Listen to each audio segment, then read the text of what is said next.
ఈ రైతులే రేపు పొద్దున మేబీ 2-3 ఏళ్ళు చూస్తారండి. ఏం కాకపోతే అప్పుడు వాళ్ళకి ఏం కావాలన్నది ఒక ప్లాన్ చేసుకుని ఇవాళ జేఏసీని అడుగుతోంది, రైతులు పట్టించుకోవట్లేదు మీరు ఏందనేసేసి. కాబట్టి ఆ సమస్య పరిష్కారం చేస్తుంటే ఇక్కడే హ్యాపీ వాళ్ళకి, ఈ ప్రభుత్వం మళ్ళీ రావాలని కోరుకుంటా. లేదనుకోండి ఆ లిస్ట్ తయారు చేసుకెళ్ళి ఇది మీరు ఇస్తారా అని అడుగుతుంది రేపు పొద్దున వైసీపీ. జేఏసీ కాకపోతే ఇంకొకటి రైతులే అక్కడ. కానీ ఈ నిబంధనలు ఇవన్నీ సడలించకపోతే రైతులు మోసం చేసినట్టేనా సార్ వాంటెడ్లీ? ఖచ్చితంగా. ఇప్పుడు ఆ రాధాకృష్ణ గారు రాసినట్టు ఇది P4 గురించి ఇది కూడా అంతే. అధికార యంత్రాంగ మూర్ఖత్వం ఇక్కడ పరాకాష్ఠకి చేరుతోంది.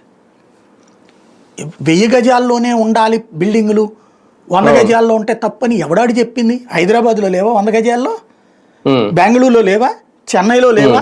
కలకత్తాలో లేవా? ముంబైలో లేవా? ఎవడాడు అసలు వీళ్ళకి చెప్పింది 100 గజాల్లో ఉండటానికి వీల్లేదు? 1000 గజాలు అంటే 1000 గజాలు బిట్టే ఉండాలా? ఓ చోట 250 ఇచ్చాం, ఓ చోట 500 ఇచ్చాం, అక్కడ ఉంటే అక్కడే తీసుకోవాలి కానీ వీడు 1000 గజాలు ఎవడు తీసుకోమన్నాడు?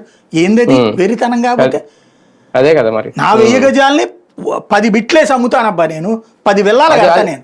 నువ్వే చెప్పడానికి కొట్టాం కదా. అంతే కదా. ఇప్పుడు దాని పేరేమంటారు, రాజస్థాన్ లాంటిదే పింక్ సిటీ అంటారు, ఒక ఏరియా అంతా ఒక కలర్ వేస్తాం అట్లాంటిది. నీళ్ళ టైం కాదు కదా, ఎవడు బిల్డింగ్ ఆడు కట్టుకుంటాడు రేపు పొద్దున.